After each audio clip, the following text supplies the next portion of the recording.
नमस्कार दोस्तों, अध्यापक मंत्रा पर आपका स्वागत है।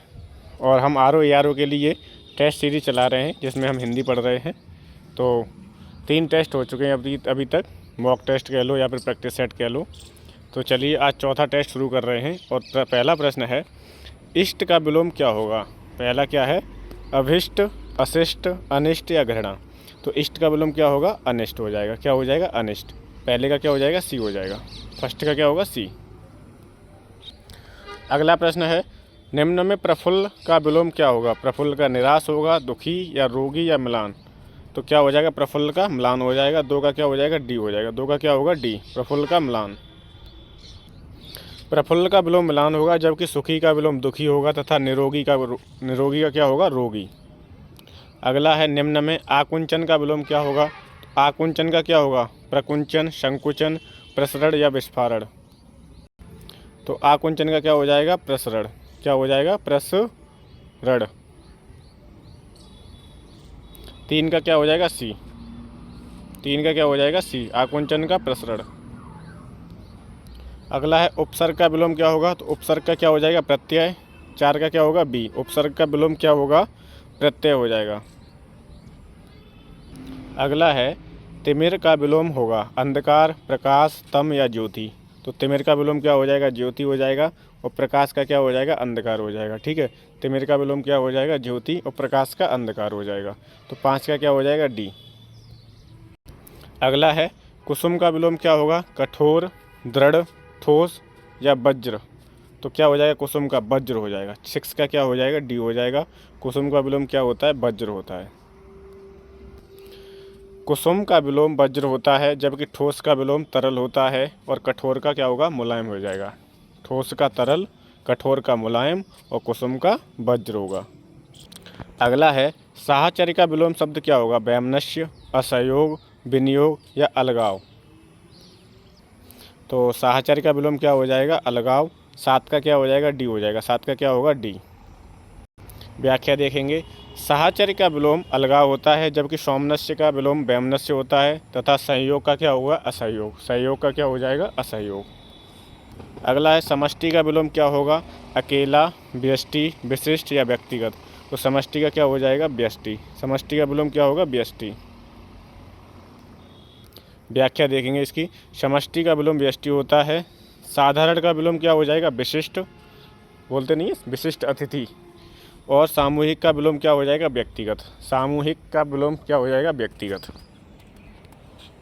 अगला है, निषिद्ध का विलोम क्या होगा, अनुमति, विहित, विनीत या विधि। तो निषिद्ध का विलोम क्या होगा, विहित हो जाएगा। 9 का क्या हो जाएगा, बी हो जाएगा। निषिद्ध का विलोम क्या होगा, विहित। आर ओ के लिए ये मॉक टेस्ट प्रैक्टिस सेट बहुत ही इंपॉर्टेंट साबित होंगे, इसलिए आप इन सब की प्रैक्टिस बहुत अच्छे से करो। ठीक है। संन्यास का विलोम क्या होगा, गृहस्थ और गार्हस्थ्य, घरेलू या पारिवारिक। तो संन्यास का विलोम क्या हो जाएगा, 10 का हो जाएगा, बी। संन्यास देख लेना, आधा ना और बिंदी दोनों होता है इस पर। और गृहस्थ ऐसे लिखा जाएगा। ठीक है, गार्हस्थ्य क्या है, गार्हस्थ्य। 10 का हो जाएगा, बी। ये आपके 10 विलोम शब्द कंप्लीट हो गए हैं। चलिए 11वां प्रश्न देखते हैं। निम्न में शुद्ध वर्तनी का चयन कीजिए, अंतर्ध्यान, अंतर्धान। तो इसमें कौन सी वर्तनी शुद्ध है। अंतर्धान कैसे लिखा जाता है। तो 11 का हो जाएगा, क्या हो जाएगा, बी। 11 का क्या हो जाएगा, बी। अंतर्धान देखो कैसे लिखा जाता है, धा के ऊपर ना उड़ेगा। ठीक है, अंतर्धान, ध्यान नहीं होता, अंतर्धान होता है, अंतर्धान। तो 11 का क्या हो गया, बी। अगला है, निम्न में शुद्ध वर्तनी का चयन कीजिए, महात्मय, महात्म्य, महात्मय और महात्मय। तो ये प्रश्न अभी जो ARO हुआ था 2023 वाला, उसमें आया था। तो 12 का विकल्प क्या हो जाएगा, ए हो जाएगा, महात्मय। माँ पे भी डंडा है, हा पे भी डंडा है, आधा ता है, आधा माँ है, और यह महात्मय। ठीक है, आधा ता और आधा माँ याद रखोगे, और माँ और हा पे डंडा लगता है। ठीक, और महात्मय हो जाएगा, महात्मय। अगला है, निम्न में शुद्ध शब्द का चयन कीजिए। ठीक है, उच्छृंखलता कैसे लिखा जाएगा, श्रृंखलता लिखा है, छंकलता लिखा है। तो उच्छृंखलता कैसे लिखा जाएगा, बी, ये वाला सही है। ठीक है, ऊ, च, छ और र उड़ेगा खलता। ठीक, इम्पोर्टेंट हैं ये। अगला है निम्न में शुद्ध वर्तनी का चयन करें। तो देखो ये सा नहीं आता है, ये भी सा नहीं आता, ये सा तो आता है लेकिन इस पे छोटी की मात्रा, डी सही हो जाएगा। क्या सही हो जाएगा? डी। निम्न में शुद्ध वर्तनी का चयन करना है। द्रष्टव्य कैसे लिखा जाता है ये बताना है। द्रष्टव्य कौन सा सही है? ठीक, तो इसमें कौन सा सही है? ए सही है, बी सही है, सी या डी? तो इसमें सही है बी। क्या सही है? बी। द्रष्टव्य ऐसे लिखा जाएगा, द्रष्टव्य। ठीक है। अगला है निम्न में शुद्ध वर्तनी का चयन कीजिए। पराक्षेप कैसे लिखा जाएगा? तो पराक्षेप कौन सा सही है? ए सही है या बी या सी या डी? तो इसका उत्तर हो जाएगा डी। क्या 16 का उत्तर क्या होगा? डी हो जाएगा। पराक्षेप ऐसे लिखा जाएगा। ठीक,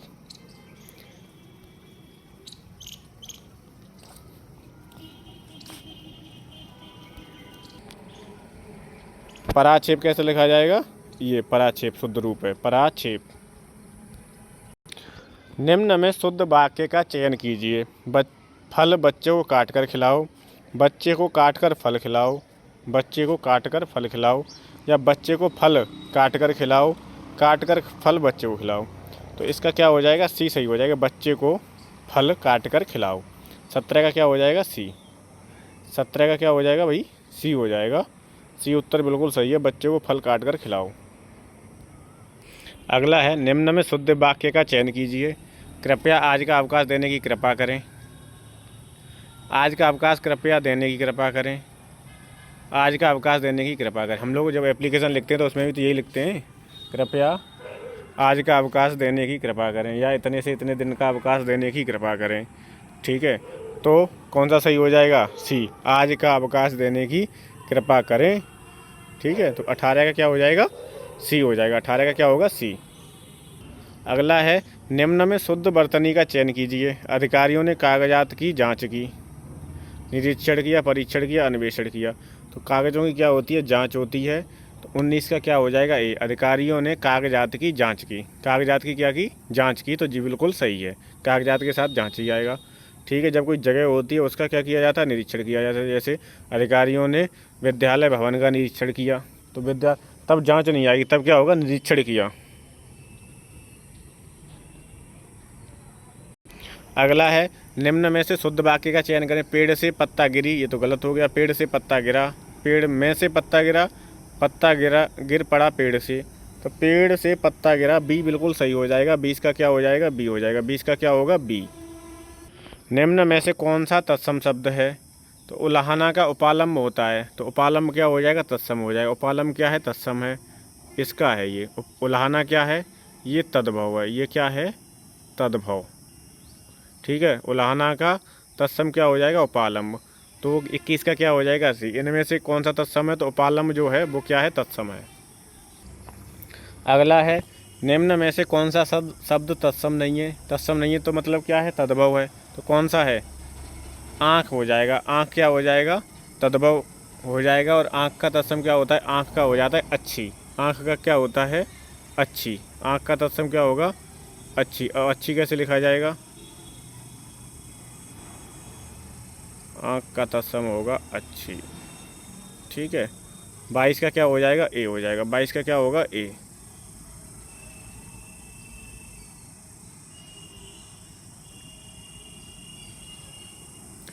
आज का तत्सम क्या होगा? आज का तत्सम हो जाएगा आग। क्या हो जाएगा? आग। 23 का क्या हो जाएगा? सी हो जाएगा। 23 का क्या होगा? सी हो जाएगा। गाय का तत्सम क्या होगा? गौ, धेनु, सुरभि, गऊ। तो गाय का क्या हो जाएगा? गऊ हो जाएगा। 24 का क्या हो जाएगा? एक। गाय का तत्सम क्या है? गऊ। एकस्थ का तद्भव क्या होगा? इकट्ठा, एकीभूत, एकीकरण, या इनमें से कोई नहीं। तो एकस्थ का तद्भव हो जाएगा इकट्ठा। इकट्ठा का तत्सम क्या होता है? एकस्थ। इकट्ठा का तत्सम क्या होता है? एकस्थ। 25 का हो जाएगा ए। अगला है निम्न कथनों पर विचार कीजिए। वे शब्द जिनकी व्युत्पत्ति का स्रोत ज्ञान नहीं हो पाता उन्हें विदेशी शब्द कहते हैं। तेंदुआ एक देशज शब्द है, तो इसमें पहला तो गलत है, दूसरा ही सही है। तेंदुआ एक कैसा शब्द है? देशज शब्द है। ठीक है, ये ए है वो गलत है। अगला प्रश्न देखते हैं 27 नंबर। निम्न में से कौन सा अर्ध तत्सम शब्द है? अग्नि, आग, आगी, अगिन। तो अर्ध तत्सम कौन सा है? अगिन। कौन सा है? अगिन, जो क्या है? अर्ध तत्सम है। तो 27 का क्या हो जाएगा? बी हो जाएगा। 27 का क्या होगा? बी। प्यासा का तत्सम क्या होगा? तो प्यासा का तत्सम हो जाएगा पिपासा। क्या हो जाएगा? पिपासा। तो 28 का क्या हो जाएगा? बी हो जाएगा। 28 का क्या होगा? बी, प्यासा का पिपासा। अगला है कोड़ी का तत्सम क्या होगा? तो कोड़ी का तत्सम क्या हो जाता है? कुष्ठी। कोड़ी का क्या होगा? कुष्ठी। आँख का अच्छी और ऊँट का उष्ट्र। अगला है नींबू का तत्सम क्या होगा? तो नींबू का तत्सम होगा निम्बक। क्या हो जाएगा भाई? निम्बक हो जाएगा। 30 का हो जाएगा सी। और नीम का क्या होता है? नीम का होता है निम्ब। नीम का क्या होता है? निम्ब। और निम्ब कैसा लिखा जाएगा? निम्ब ऐसे लिखा जाएगा। नीम का क्या हो जाएगा? निम्ब। अब हम देखेंगे अनेक शब्दों के लिए एक शब्द। ठीक है, तो आदि और अंत के लिए एक शब्द क्या होता है? तो उसे बोलते हैं हम आघोपांत। आदि और अंत के लिए क्या शब्द है? आघोपांत। 31 का क्या हो जाएगा? 31 का हो जाएगा ए। 31 का क्या होगा? ए हो जाएगा। आदि और अंत के लिए एक शब्द कौन सा है? आघोपांत। जिसे बाहरी जगत का ज्ञान न हो, है ना। कुएं का मेंढक जो होता है उसे बाहरी जगत का ज्ञान नहीं होता है, तो उसे क्या कूप मंडूक बोलते हैं। तो जिसे बाहरी जगत का ज्ञान न हो उसे हम बोलते हैं कूप मंडूक। सी हो जाएगा। 32 का क्या हो जाएगा? सी। जिसे बाहरी जगत का ज्ञान न हो उसे बोलते हैं कूप मंडूक। वह व्यक्ति जिसमें तुरंत सोचने की शक्ति है के लिए एक शब्द है। तो जो व्यक्ति तुरंत सोच लेता है उसके लिए क्या शब्द है? प्रत्युत्पन्नमति। क्या बोलते हैं उसे? प्रत्युत्पन्नमति। और 33 का हो जाएगा सी। क्या हो जाएगा? सी, प्रत्युत्पन्नमति। प्रत्युत्पन्नमति एक बार देख लेना बर्तनी कैसे लिखा जाता है। ठीक। अगला है जिसका मन कहीं और हो के लिए एक शब्द है अनमना, चंचला, अस्थिरचित्त या अन्य मनस्क। तो 34 का क्या हो जाएगा? डी हो जाएगा। अन्य मनस्क हो जाएगा। जिसका मन कहीं और हो उसे क्या कहेंगे? अन्य मनस्क। अगला प्रश्न है 35। जो मरना चाहता है के लिए एक शब्द है। क्या शब्द है? मुमूर्ष। मुमूर्ष क्या है? आत्मघाती, आत्महत्या, मृत्योन्मुख या मुमूर्ष। तो क्या है? मुमूर्ष है। 35 का क्या हो जाएगा? डी हो जाएगा, मुमूर्ष। जो जन्म नहीं लेती है के लिए एक शब्द है अज, अजन्मा, अजा या अवतारी। तो जन्म नहीं लेती उसके लिए एक शब्द है अजा। क्या है? अजा। 36 का क्या हो जाएगा? सी हो जाएगा, अजा। जो देखने में प्रिय लगता है उसके लिए क्या है? सुदर्शना, प्रियदर्शी, प्रियदर्शिनी या प्रियपात्र। तो जो देखने में प्रिय लगता है उसके लिए एक शब्द है प्रियदर्शी। क्या है? प्रियदर्शी। 37 का क्या हो जाएगा? बी। 37 का क्या होगा? बी। अगला है जहाँ खाना सदैव मुफ्त में दिया जाता है के लिए एक शब्द है तो है सदाव्रत। लेकिन सदाव्रत ऐसे लिखा जाएगा, सदा, ये बर्तनी मिस्टेक है, सदाव्रत। ठीक है, ये सही है बिल्कुल। जहाँ खाना सदैव मुफ्त में दिया जाता है, ठीक, उसे क्या बोलते हैं? सदाव्रत। अगला है मोक्ष की इच्छा रखने वाला के लिए एक शब्द है कैवल्य, निर्माण। तो इसका जो उत्तर होगा मोक्ष की इच्छा रखने के लिए मोमोच्छु। क्या होता है? मोमोच्छु। ठीक है। 39 का क्या हो जाएगा? 39 का उत्तर अभी बताऊंगा, लेकिन इसका उत्तर क्या होगा? मुमुक्षु हो जाएगा। जो मोक्ष की इच्छा रखने वाला है उसे बोलते हैं मुमुक्षु।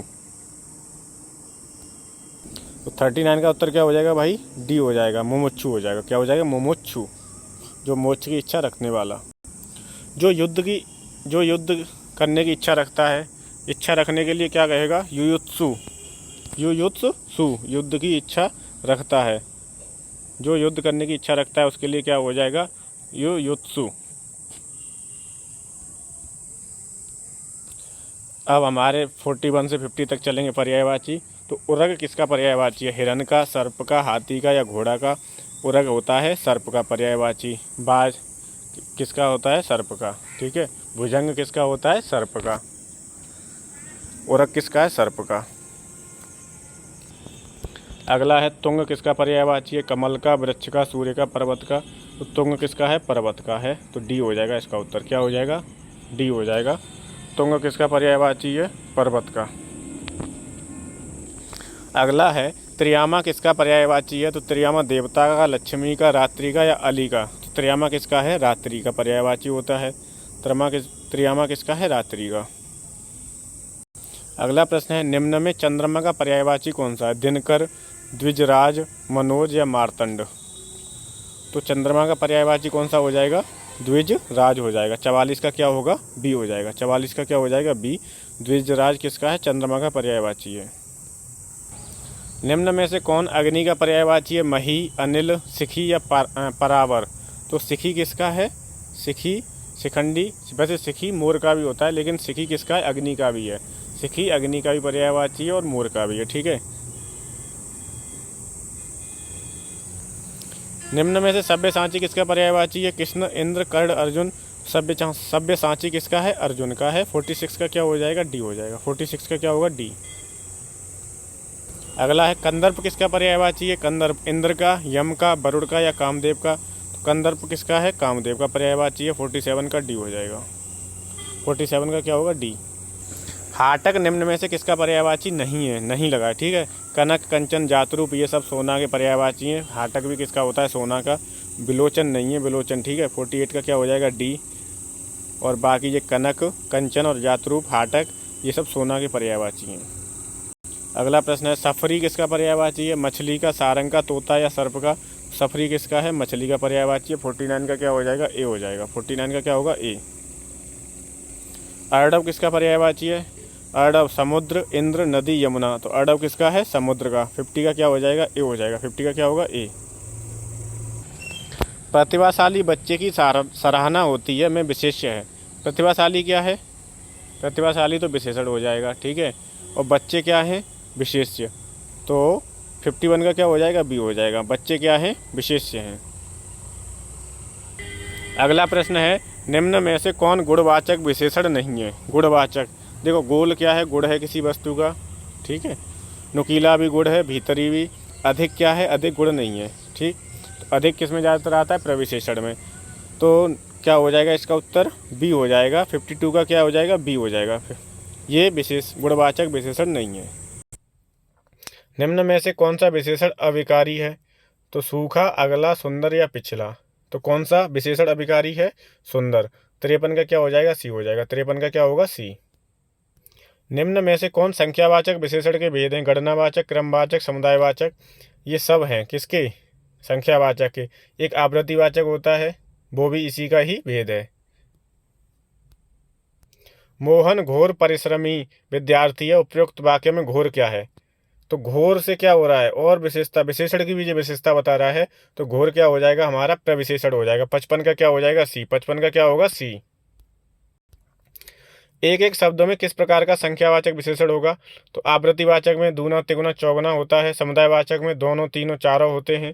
और प्रत्येक वाचक में क्या हो जाता है? प्रत्येक, हर एक और एक एक। तो 56 का क्या हो जाएगा? सी हो जाएगा। 56 का क्या होगा उत्तर? सी।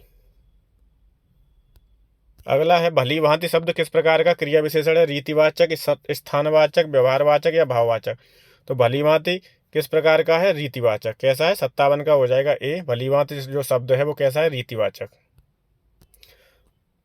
अगला प्रश्न है पीली साड़ी दुकान से खरीदी है। इस वाक्य में विशेषण तथा विशेष्य क्या है? विशेषण और विशेष्य बताने हैं। तो पीली क्या है? पीली तो हो जाएगा विशेषण, और साड़ी क्या हो जाएगा? विशेष्य। तो पीली साड़ी, पीली हो जाएगा विशेषण और साड़ी हो जाएगा विशेष्य। 58 का हो जाएगा ए। बिल्कुल सही है। 58 का क्या हो जाएगा? ए। ठीक है। अगला प्रश्न देखते हैं। तुलनात्मक विशेषण की दृष्टि से निम्न में से कौन उत्तम अवस्था में आता है? तो हमें क्या करना है? उत्तर मूल अवस्था होती है, और क्या होती है? उत्तम अवस्था। ऐसा है, इसमें 3 अवस्थाएं होती हैं, मूलावस्था, उत्तरावस्था और उत्तम अवस्था। तो इसमें क्या था? तर जिसमें आ जाएगा वो उत्तरावस्था में आ जाएगा, और तम जिसमें आ जाएगा, जैसे ये तम लगा है उत्तम, और इधर भी सर्वोत्तम, तो ये इनसे मैच खा जाएगा। ठीक है। तो कौन सा हो जाएगा उत्तम अवस्था वाला? सर्वोत्तम हो जाएगा। 59 का क्या हो जाएगा? डी हो जाएगा। 59 का क्या हो जाएगा? डी। तो ये याद रखना, ये भी पूछा जाता है। मूलावस्था, उत्तरावस्था और उत्तम अवस्था। ठीक है। 3 अवस्थाएं होती हैं। बहुत तेज वर्षा हो रही है, इस वाक्य में प्रविशेषण कौन सा है? तो बहुत, अधिक, ये सब क्या होते हैं? प्रविशेषण होते हैं। तो बहुत क्या हो जाएगा? बहुत क्या हो जाएगा? प्रविशेषण हो जाएगा। तो 60 का हो जाएगा बी। 60 का क्या हो जाएगा? बी। ऐसा विशेषण में कंपेयर के आधार पर पूछा जाता है कितने प्रकार कितने भेद होते हैं। तो ये 3 होते हैं, मूलावस्था, उत्तरावस्था, उत्तमावस्था। ये भी इम्पोर्टेंट है, ठीक है। तो आज के ये हमारे 60 प्रश्न हो गए हैं और ये था हमारा प्रैक्टिस सेट या मॉक टेस्ट 4। ऐसे ही हम 10 टेस्ट कराएंगे इसके, इन जो सर ने ये कराया है उनका। फिर आगे मैं देखता हूँ अगर कंटेंट की व्यवस्था हो गई तो PCS मंत्रा वाले का करा दूँगा, और भी 1-2 हैं। तो आपके कम से कम 30 से 40 टेस्ट करा दूँगा मैं RO ARO की, ठीक। RO ARO की डेट की भी न्यूज़ आ रही है कि नवंबर-दिसंबर में हो सकता है। तो आप लोग अपनी तैयारी को धार दीजिए, ठीक है, और मेहनत करिए, बढ़िया से पढ़ो। 6 टॉपिक हैं RO ARO के लिए, इन्हें बढ़िया से तैयार करो, एक भी प्रश्न छूटना ना पाए, ठीक। तो आज की क्लास में इतना ही, और इस क्लास को यहीं पर समाप्त करते हैं। अध्यापक मंत्रा के साथ जुड़ने के लिए धन्यवाद। Thank you so much.